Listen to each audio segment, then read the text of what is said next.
يعني اعتقد ان هي ايجابيه، وهو لسه مفكرني بيها دلوقتي لما sur اتعمل منتدى les الشباب المره اللي associations. فاتت. هم اتكلموا على موضوع فرصه، L'autre jour, ils ont وانا parlé وقتها du قلت sujet de لهم على Força. تصور Et moi, لبناء je leur ai dit, j'ai parlé موجوده، وقلت لهم على حاجه d'un concept d'organisation. Je proposais quelque chose, une idée qui n'était pas mise, qui est mise à jour à présent. Il y a un projet baptisé Ton job à côté de toi, 18 usines de prêt-à-porter. Des usines, dont 6 sont opérationnelles et exportent. Ils exportent en ce moment. Si vous voulez voir et faire une inspection, vous allez le voir. Ces usines sont opérationnelles. Ils ont une production importante, exportation. Chaque usine est construite sur une superficie de 1000 mètres carrés. Et aussi, les jeunes louent ces usines et aux jeunes. Des jeunes ont été sélectionnés à travers une publicité, à travers une annonce. Ils ont été entraînés de manière à devenir de petits entrepreneurs, de jeunes entrepreneurs parmi les moins privilégiés. Ils ont suivi l'entraînement et puis par conséquent ils ont pris un prêt de la part de la banque parce que à eux seuls ils pouvaient pas, mais là ils produisent pour une entreprise qui exporte le prêt-à-porter, a adopté ces usines, plusieurs entreprises, de manière à ce qu'ils achètent leur production pour une durée de 3 ans.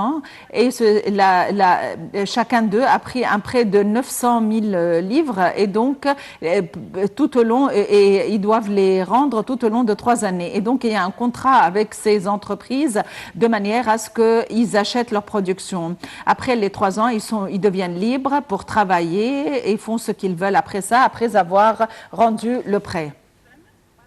Après avoir rendu son prêt. Durant ces 3 années, le gouvernorat prend un loyer symbolique, mais par la suite, le gouvernorat va prendre un loyer convenable.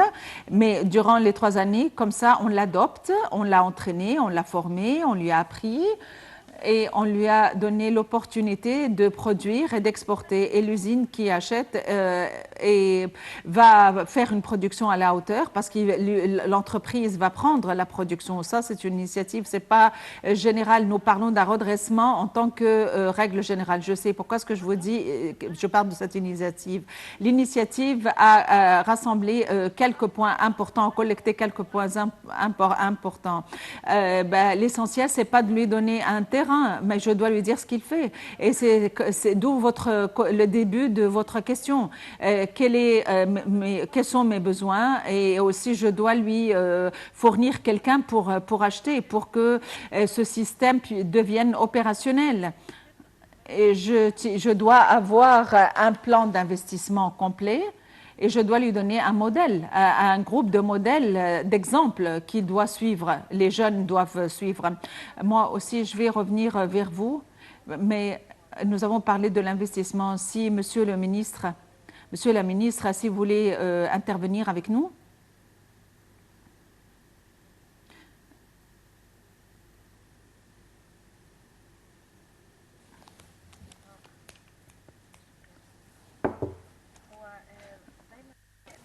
On pose toujours un problème sur la feuille de route d'investissement.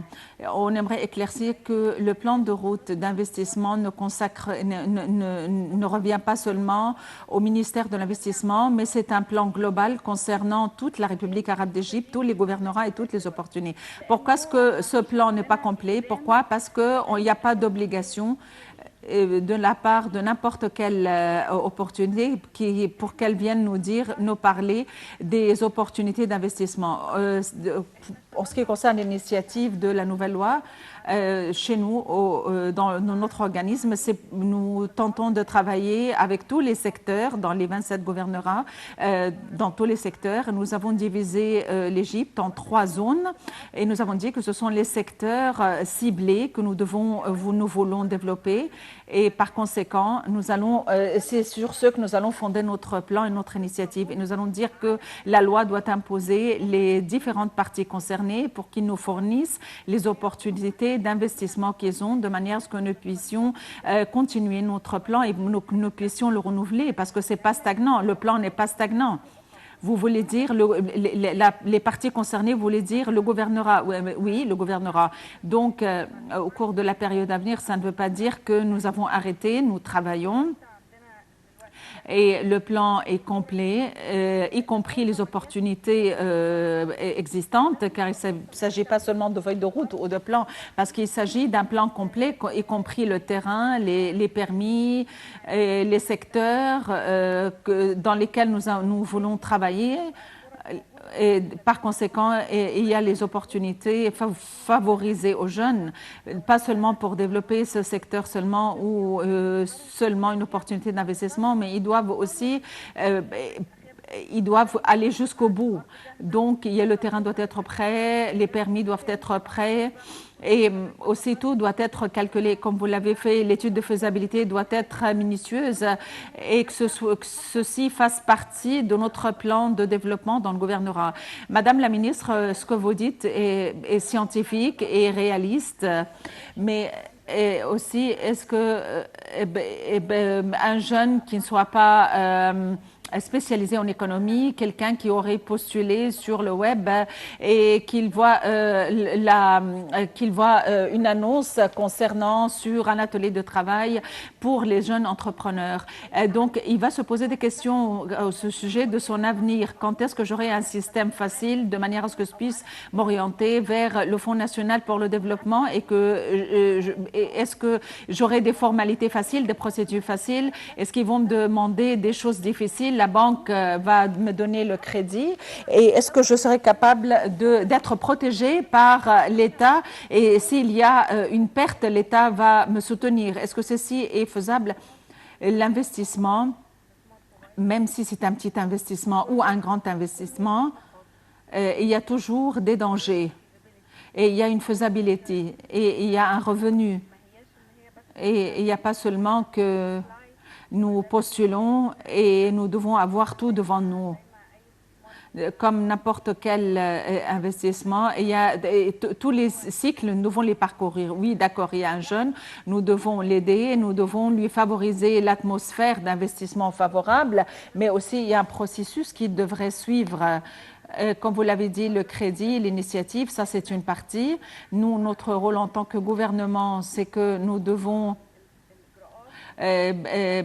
montrer les procédures et nous devons leur montrer, montrer les domaines d'investissement. Donc là, c'est un système.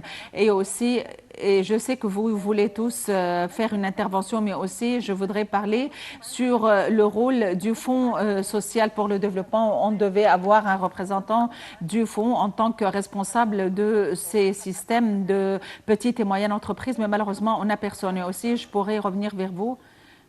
Pardon, le Fonds, attendez.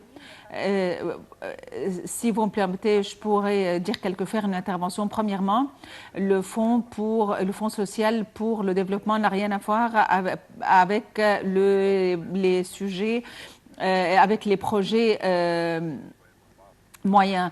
Seulement les petits projets et les très petits projets. Quand vous parlez des moyens, vous parlez de 20 000 livres égyptiens comme en tant que revenu. Ça, c'est la taille de travail. Là, c'est pour que les points soient sur les i.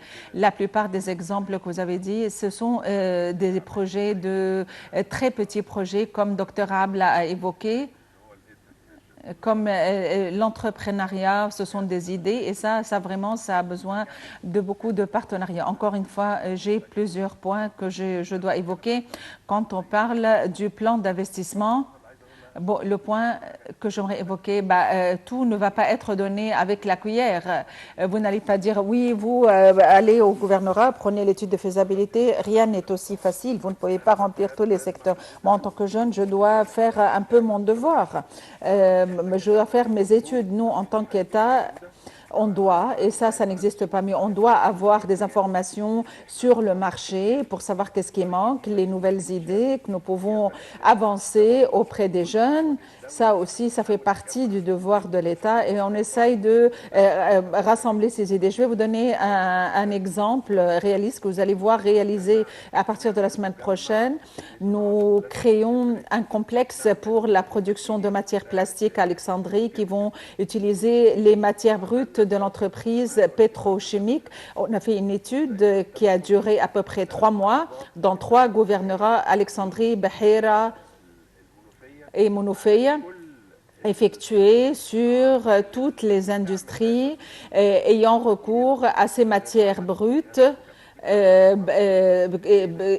qui vont avoir lieu au sein de ce complexe. C'est une usine s'étendant sur une superficie allant entre 500 et 800 mètres. Voilà, on a des études qui vont dire ça c'est le prix des machines, ça c'est les matières que vous allez produire et ça ce sont les revenus de ce projet. On a fait ça pour ce projet, cette étude a été effectuée pour ce projet.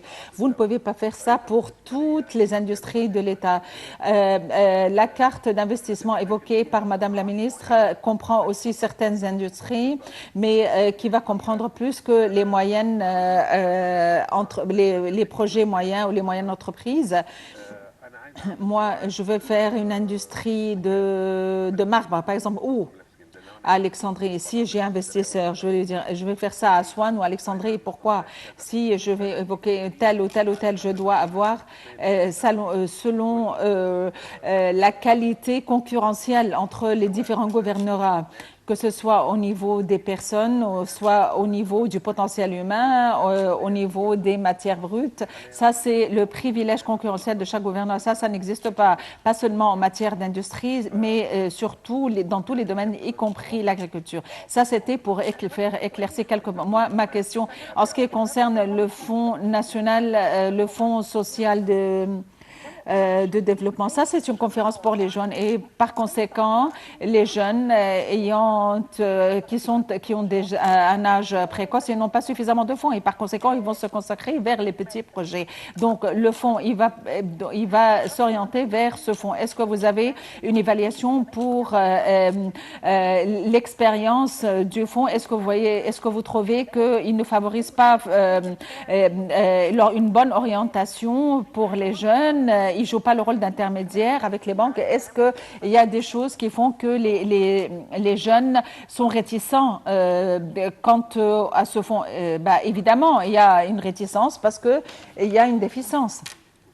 La réticence, à mon avis, ou la déficience, à mon avis, et c'est sur quoi nous travaillons au sein du Conseil des ministres, c'est que les petits et moyens projets n'ont pas de père spirituel. Ce qu'on essaye de faire en tant qu'organisme organisant ce sujet, ce corps ou cet organisme nous rendre des ministères qui travaillent dans ce domaine comme les ministères de communication et autres, mais l'objectif c'est d'aider l'investisseur que j'ai allant de l'étude de faisabilité vers la formation et vers l'étude du marché. Ce système n'existe pas. Ça existe, mais c'est éparpillé dans plusieurs régions. Moi, au sein du ministère de l'Industrie, j'ai 4 secteurs et chaque secteur travaille tout seul. Donc, l'idée, c'est d'avoir un endroit où un seul organisme, un seul corps, qui soit susceptible d'aider l'investisseur et lui donner les informations requises. Moi, ce que je veux dire que si je veux investir n'importe où, je dois avoir quand même quelques études. Moi, je veux dire, j'ai de l'argent, qu'est-ce que je peux faire? Et aussi, les jeunes n'ont pas d'argent. Moi, je vais prendre un commentaire de la part de Tara et puis je vais vous céder l'antenne. Mais seulement, je voudrais éclaircir un point, c'est que peut-être que nous n'avons pas réussi à faire communiquer notre projet, c'est que Tout simplement, on a parlé avec les gens qui ont lancé leur projet et qui ont échoué, et ceux qui ont commencé et qui travaillent, et ceux qui travaillent et qui exportent. On a su même en ordre. Nous avons nous avons divisé le problème en plusieurs points.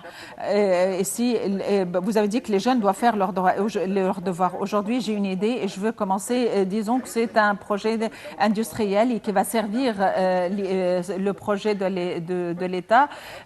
Aujourd'hui, je vais m'adresser à Forza, cet organisme qui a une base de données. Et elle sait où c'est juste une source d'attraction. Donc, aujourd'hui, on va faire une coopération avec les ministères concernés. Aujourd'hui, vous allez me donner un terrain, que ce soit, c'est une zone franche, une zone industrielle. Là, on fait le devoir du gouvernement.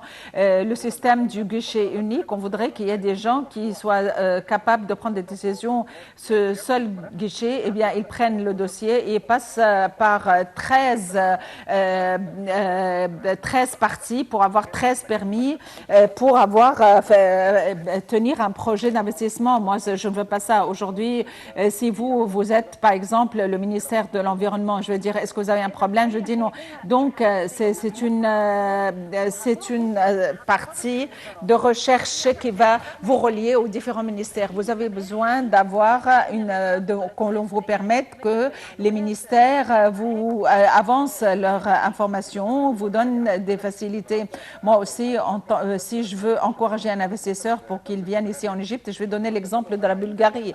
Par exemple, oui, tout de suite. Si vous voulez, vous allez commencer un projet en Bulgarie, vous allez chercher sur le web, vous allez avoir toutes les informations sur tous les partenaires et les actionnaires. Vous allez avoir des informations sur les facilités qui vous ont accordées, les parties formelles, l'analyse, les compagnies d'analyse, du marché, et je pourrais les incorporer avec nous. Je pourrais vous inviter à être un sponsor.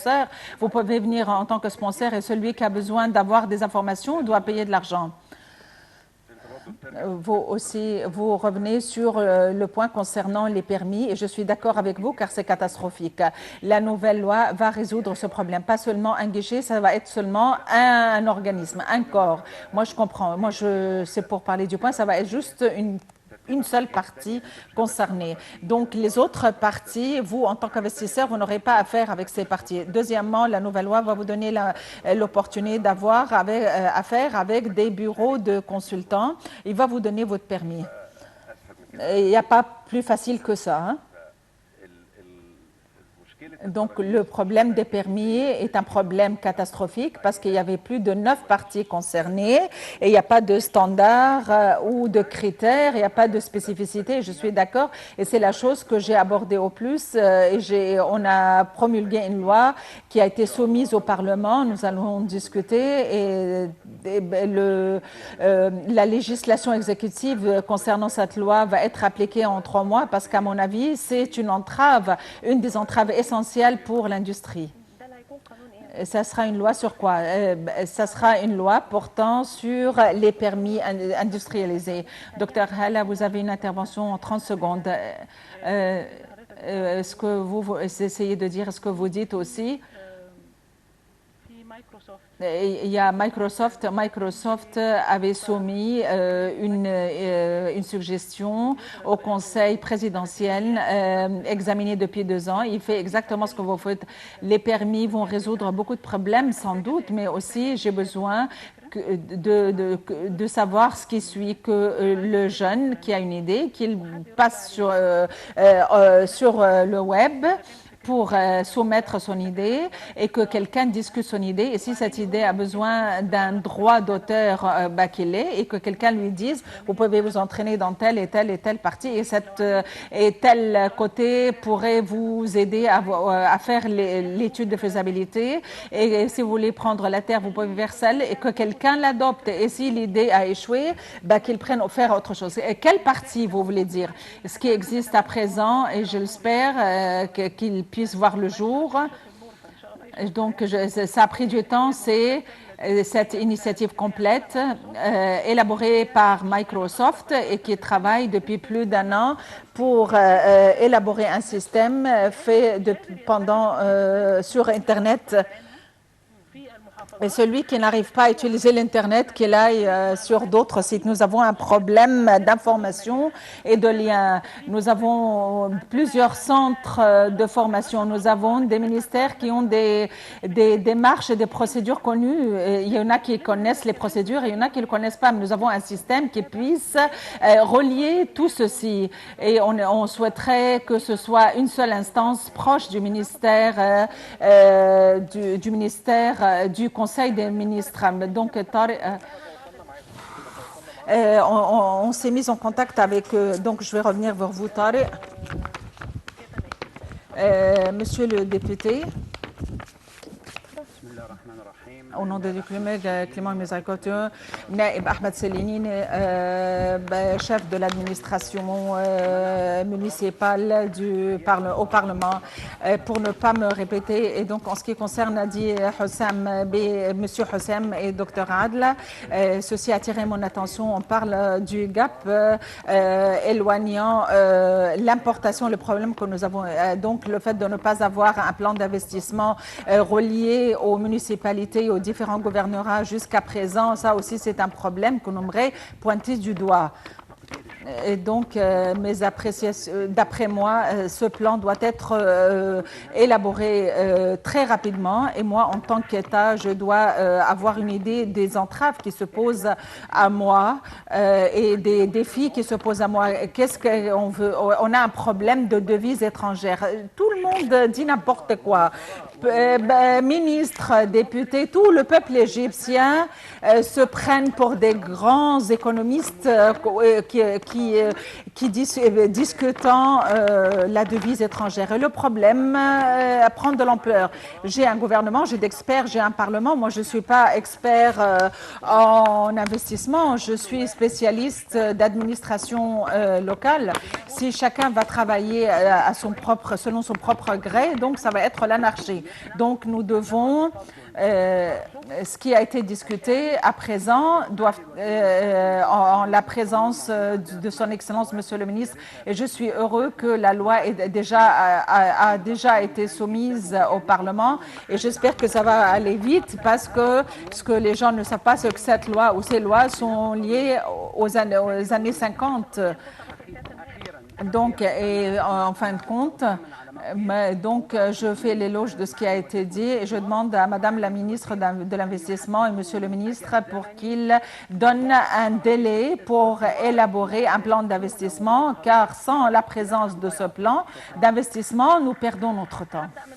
Donc, allez-y, Madame.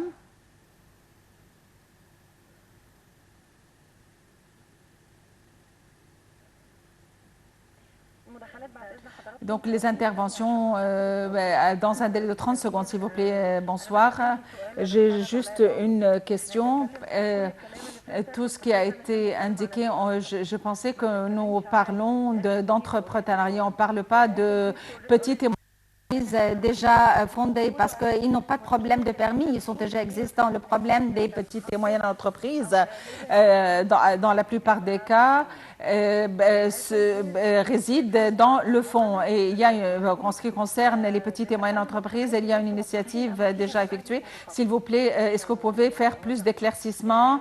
Parce qu'il y a des gens qui ne sont pas spécialisés.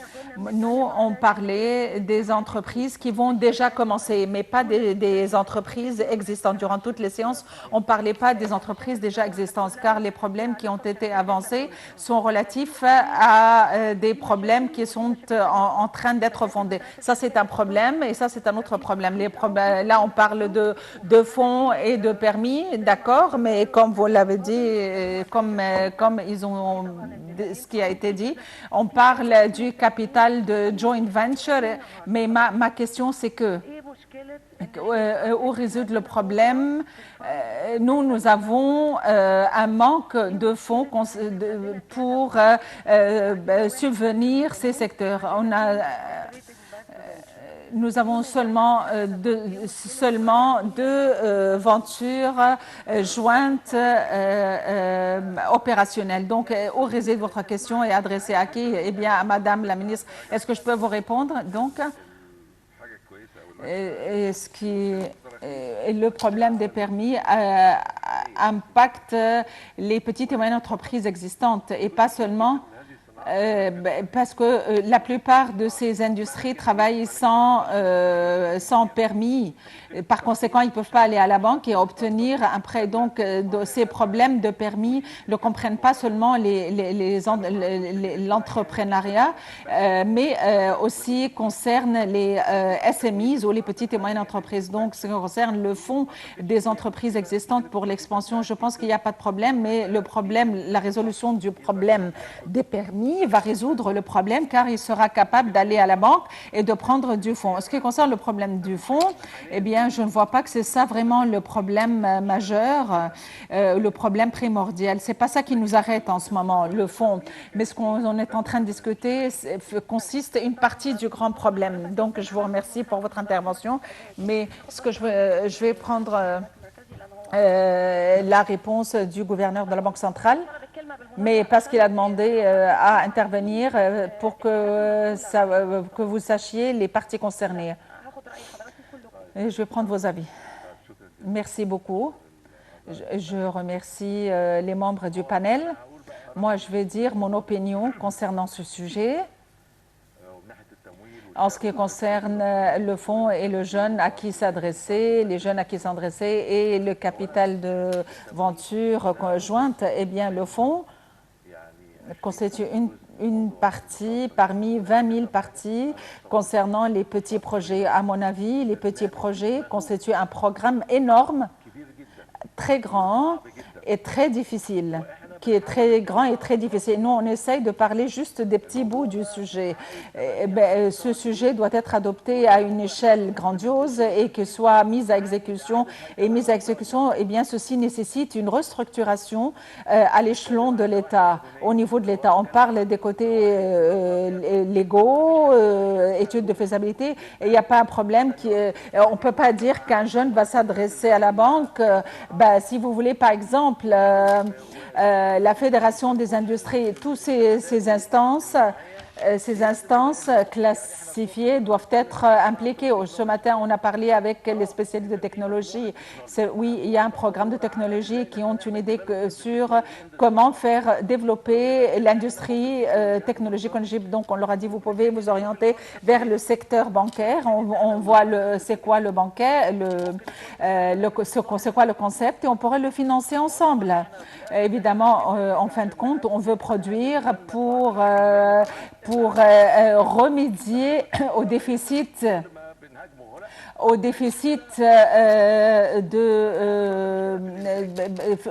budgétaire. Donc ici, parce que vous pensez que le dollar va diminuer à chaque fois qu'on va l'attaquer? Non, il faut remédier à ce problème de déficit budgétaire. On devait faire un design de ce concept. Il va travailler où, dans quel secteur, dans quelle industrie, comment il va être fondé, quelles sont les parties, qui va gérer, quelles sont les grandes industries qui vont travailler autour, c'est quoi la technologie utilisée, est-ce que c'est seulement le menuisier ou autre? La Banque nationale fait 18 000 cas pour les petites entreprises, mais ce n'est pas ça ce que nous devons faire aussi. Si je vais dans les différents gouvernorats et les municipalités, je leur demande de faire des études et ils ne sont pas capables. Donc, ça veut dire que vous devez faire une restructuration au niveau des municipalités et vous devez revoir les critères selon lesquels vous choisissez les gouverneurs de manière à ce que nous puissions concevoir des projets convenables pour que les revenus aient un sens. Deuxièmement, un problème aussi grand. Est-ce qu'il est adopté par l'État et a une priorité allant de pair avec la taille? Est-ce que ce projet est discuté chaque semaine? Donc, Monsieur le ministre a dit qu'il n'a pas de père spirituel, il n'a pas de parrain pour l'État. Mais vous êtes l'État. Vous êtes l'État. Moi, je vous dis, est-ce que ce sujet, est-ce que ce sont les jeunes qui vont tenir des réunions une fois toutes les 2 semaines? Il y a des réunions, il y a des réunions qui se tiennent pour discuter ce sujet. On n'a pas encore commencé. Donc, ce fonds, c'est la dernière chose, c'est la dernière étape. Quand tout ceci est effectué et le design de conception soit façonné pour savoir qui va travailler dans ce domaine. Et je pense qu'à présent, il y a déjà des réflexions au sein du secrétariat général et Monsieur le ministre va adopter ce sujet. Nous allons commencer. Nous avons juste amorcé. Maintenant, au niveau terre à terre, quand un jeune a un sujet, une bonne idée, à son niveau, nous, les banques du secteur public, on peut rester, on peut voir un fonds. On a fait un fonds rabaissé avec un revenu, un taux d'intérêt 5%, alors que normalement ces projets doivent avoir un taux d'intérêt élevé. Vous tous, on va vous inviter à intervenir, mais s'il vous plaît, juste 30 secondes. Donc oui, vous, allez-y, prenez la parole.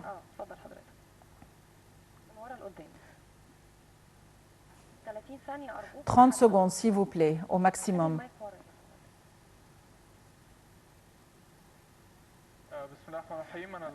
Je suis l'ingénieur Mohamed Fekri, promu de la faculté de Polytechnique de l'Université du Caire. J'ai une expérience de petits projets. Je suis partenaire dans une usine de petites entreprises depuis 3 ans. Donc, j'ai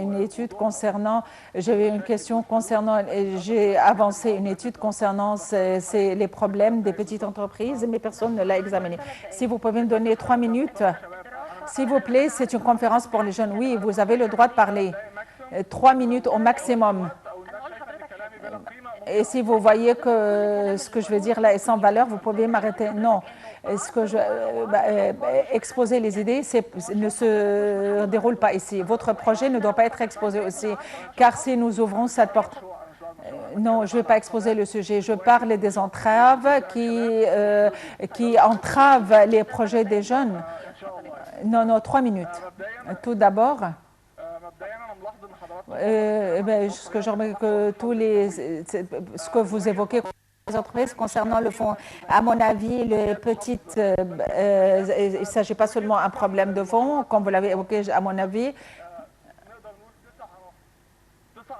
À 9 éléments qui constituent les problèmes qui entravent le petit, y compris le fond. L'idée, les compétences requises. S'il vous plaît, vous avez dit, nous allons parler des entraves. Là, vous ne nous dites pas les entraves. Donc, en ce qui concerne de l'idée du projet, nous avons, il y a des idées conventionnelles en ce qui concerne les petites entreprises, que ce soit un atelier ou une ferme de lapins.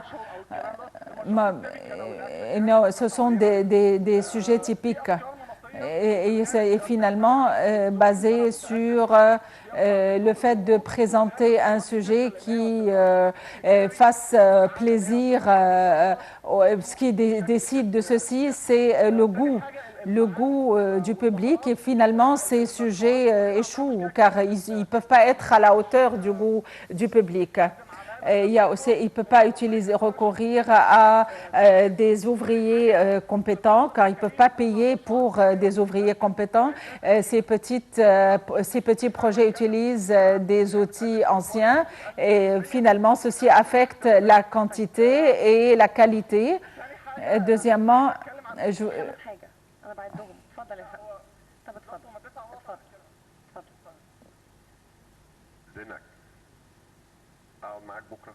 est-ce que je peux rester avec vous demain dans une réunion?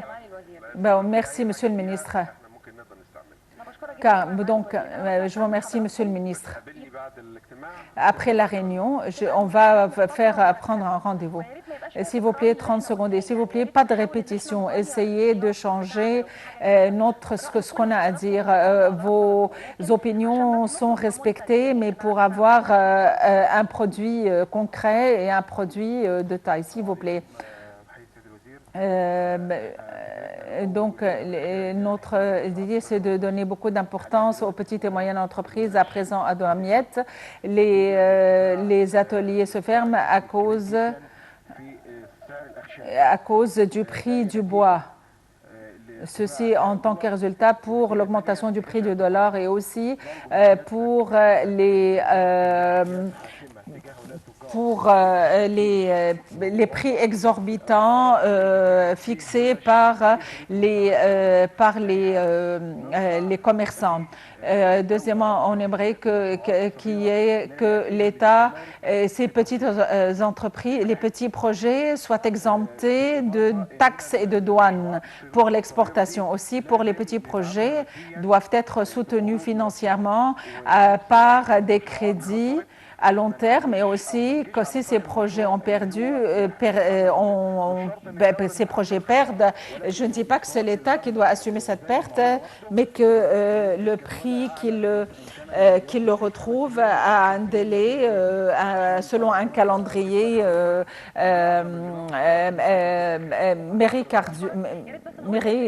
d'un calendrier à long terme et sans beaucoup d'intérêt.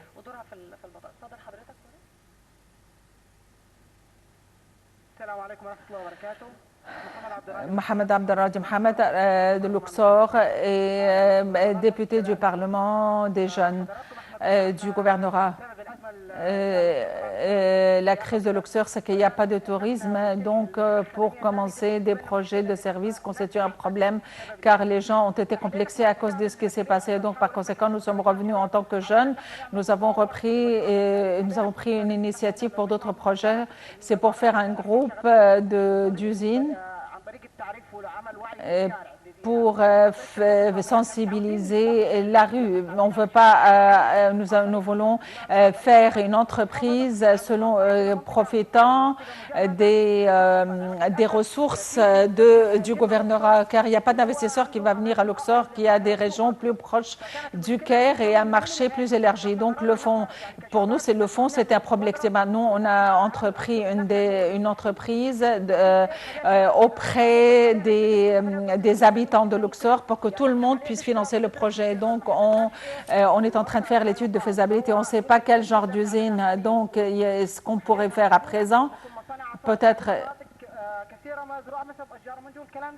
Donc, on pourrait faire des tomates, des sauces tomates, et aussi, nous avons une idée complémentaire. On est à 1 200 000, on essaye de sensibiliser. Et donc, on pourrait faire un projet tout au long d'un an. 200 000 des habitants va payer 1000 livres, donc tout le monde va contribuer à ce projet, et donc ceux qui travaillent dans ces zones ne vont pas travailler avant de payer 10 000. Ce que nous voulons faire une zone industrielle.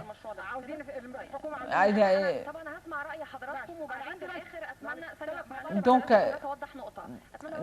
je voudrais que, si vous voulez rassembler les points pour avoir une seule réponse, s'il vous plaît, on aimerait savoir comment former ces gens. Je ne peux pas faire une usine et que je ne trouve pas d'ouvriers.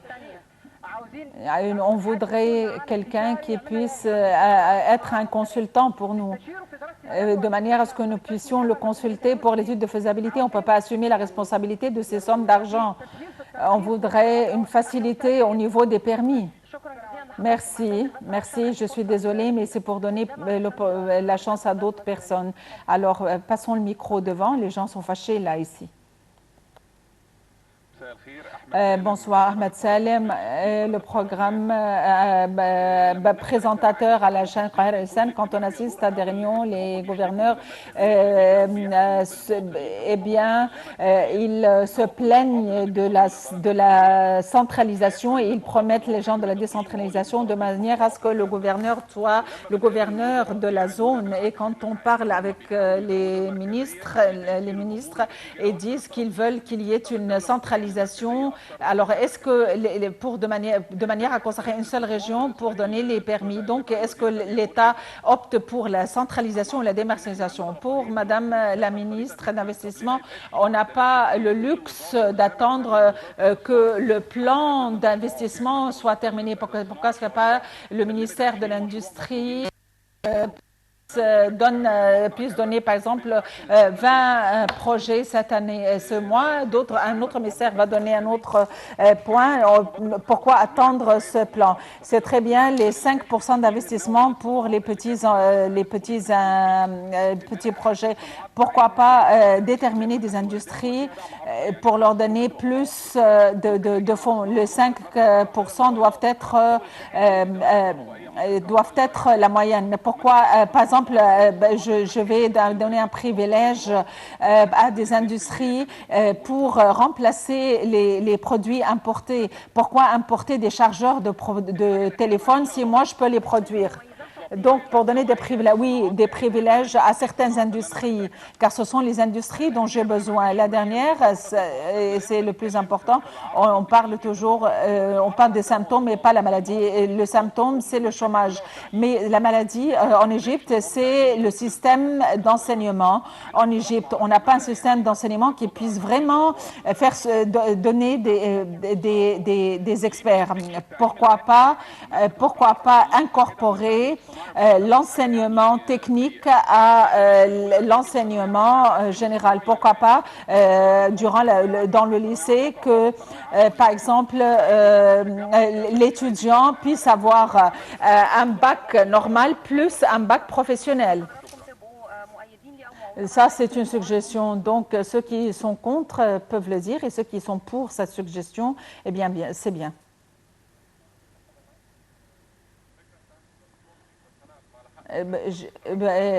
Son idée est bonne, mais je n'ai pas eu l'occasion de comprendre l'idée en général.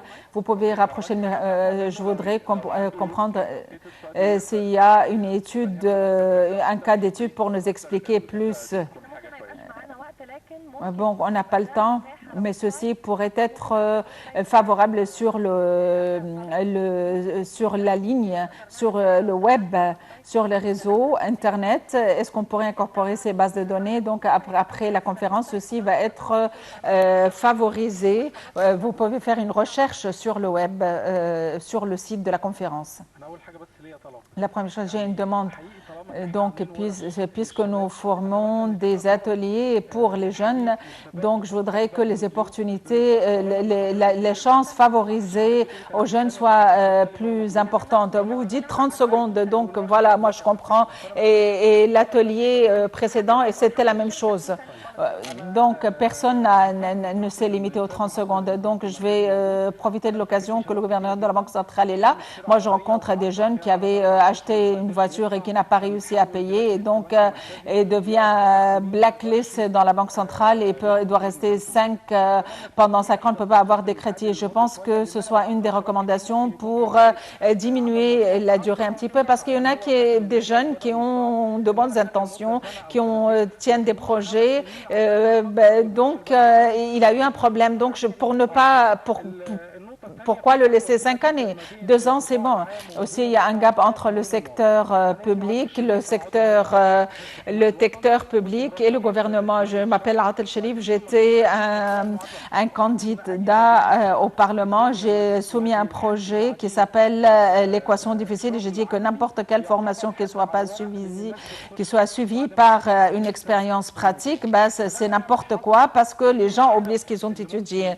On a recenser les métiers que les jeunes pouvaient faire, comme par exemple le service au téléphone portable. Et là, on a fait plus de 500 opportunités de job au Égypte. On a dit on va former les gens, on va leur donner des opportunités de travail. Et puisque je suis jeune, je me suis orientée vers le ministère de la Jeunesse et j'ai dit que n'importe quel jeune ayant suivi une formation chez nous, après la formation, je vais l'emmener, je vais lui faire une assurance sociale et médicale général et je vais lui donner du travail. Je dis, j'ai plus de 3500 chances de travail et il y a déjà aussi et moi aussi je travaille, je suis directeur exécutif de l'entreprise et on travaille et on les fait travailler selon leur endroit géographique. S'ils viennent d'Assouan, je leur fais travailler à Assouan, à Bani Souef, je leur fais travailler à Bani Souef. Je veux dire que ceci, depuis un an, on n'arrive pas à avancer à cause d'une approbation sécuritaire. Le surveillant général, c'est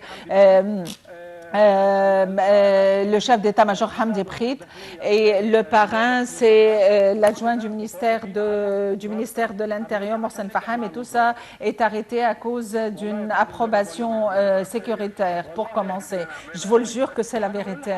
Je vous le jure, imaginez votre excellence, nous et avec nos relations et nous les politiciens, on veut faire quelque chose avec l'État et on n'arrive pas.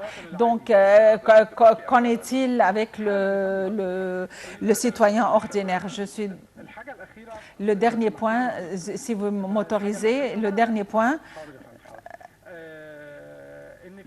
Et il y a beaucoup d'instances donnent des crédits et le jeune n'a pas de culture, il ne sait pas où s'orienter. Moi, les 200 milliards, moi en tant qu'entreprise, si je veux prendre ce privilège, je dis non, je ne vais pas vous donner un fonds, je vais vous donner des appareils, je ne vais pas vous donner l'argent liquide, mais la plupart des instances qui travaillent ont besoin de cash pour travailler. Moi, je veux voir des succursales au niveau du gouvernorat. Alors ils nous disent non, on ne va pas vous donner de l'argent ou des locaux, je vais vous donner des appareils alors qu'on n'a pas besoin d'appareils. Monsieur le gouverneur de la Banque centrale a dit que la résolution du dollar, c'est de résoudre le problème. Non, il n'a pas dit ça. Non, il n'a pas dit ça, ce que j'ai appris. Donc, j'ai juste...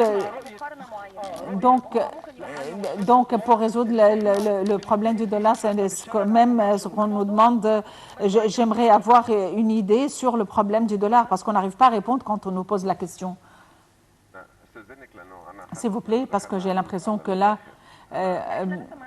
non, on a le temps. Donc, je voudrais que les jeunes suivent ce film. L'État ne va pas donner à chaque jeune tout avec une cuillère à la bouche. Ça vous donne comment cette vidéo vous montre comment ce que les jeunes font sortir des idées, lancent des idées, et nous les aidons. Est-ce qu'on a la vidéo, s'il vous plaît? Je vais prendre votre intervention après avoir diffusé ou projeté la vidéo. Tout le monde va parler, patientez.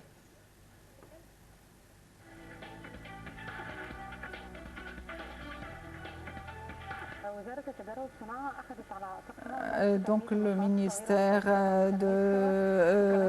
du Commerce et de l'industrie assume la responsabilité de former les jeunes pour devenir de jeunes entrepreneurs.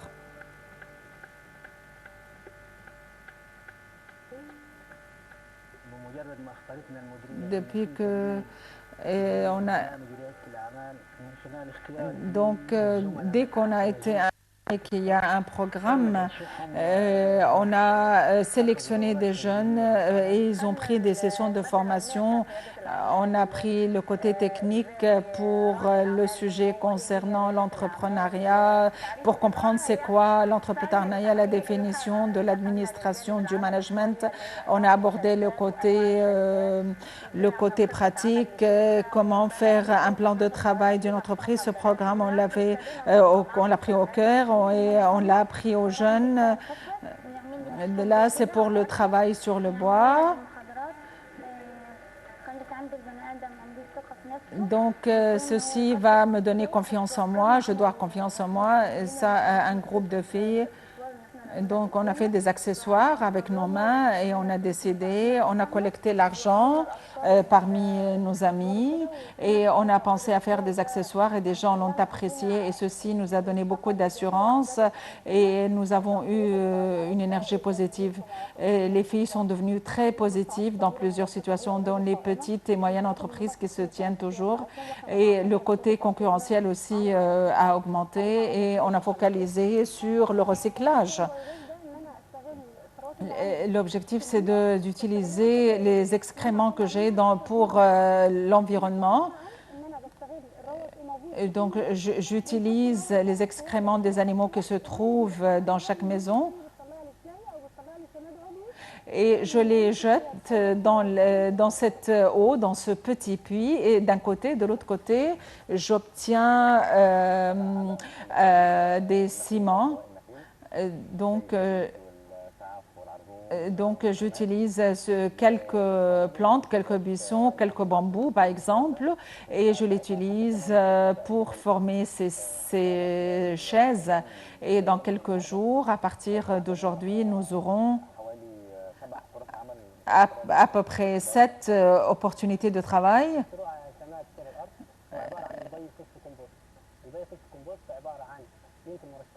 Donc là aussi, c'est pour utiliser ce qui provient des restes des cannes à sucre, et ça, c'est du phosphore. Et c'est un projet de manière à mixer le ciment en sable et de manière à faire profiter le terrain d'une manière bio. C'est pour cultiver des milliers de faidans pour les cannes à sucre et pour les donner des usines de sucre. On les brûle. Et par conséquent, ceci nous cause ceci pollue l'environnement et affecte la récolte de canne à sucre. Donc, on a pris la récolte de blé et on l'a transformé on a pris les restes et on l'a transformé en aliment pour les animaux. Donc, on les aide pour purifier les petits villages et aussi de manière à ce qu'ils puissent exporter leurs produits et participer à des foires internationales.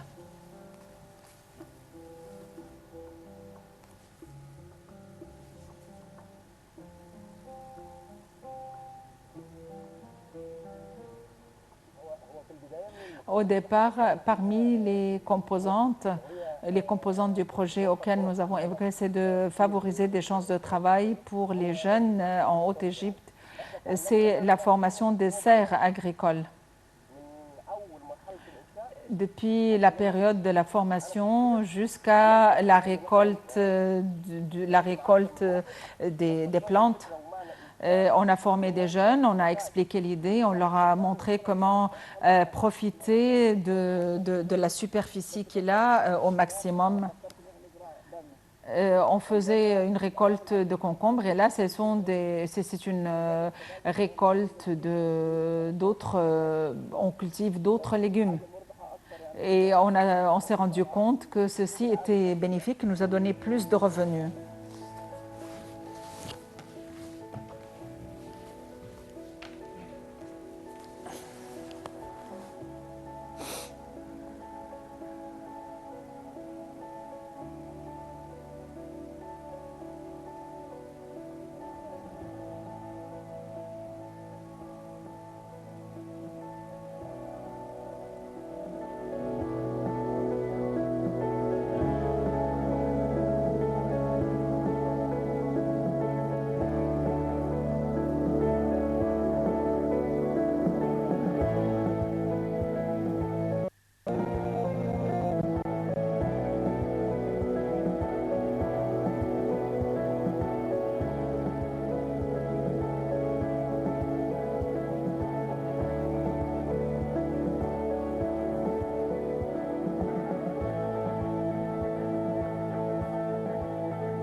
Il y a encore autre chose, mais je pense que ça, c'est suffisant.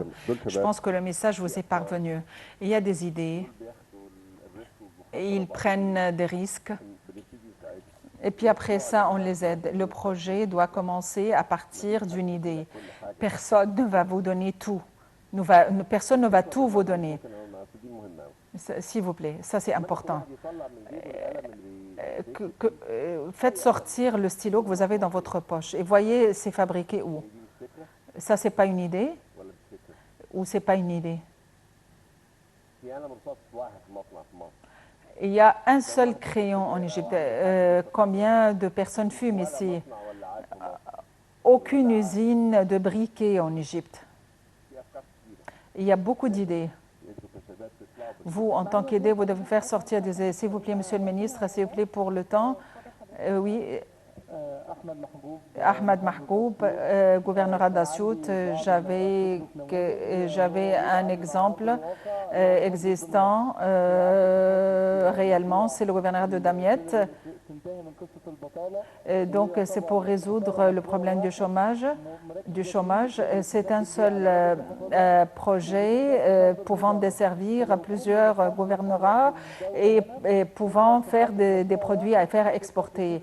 Si que tous les gouvernorats choisissent un seul projet, qu'ils font entraîner des jeunes, qu'ils les forment à l'étranger, qu'ils rentrent en Égypte, qu'ils prennent le fonds et qu'ils commencent un seul projet qui soit répandu et propagé dans les différents gouvernorats.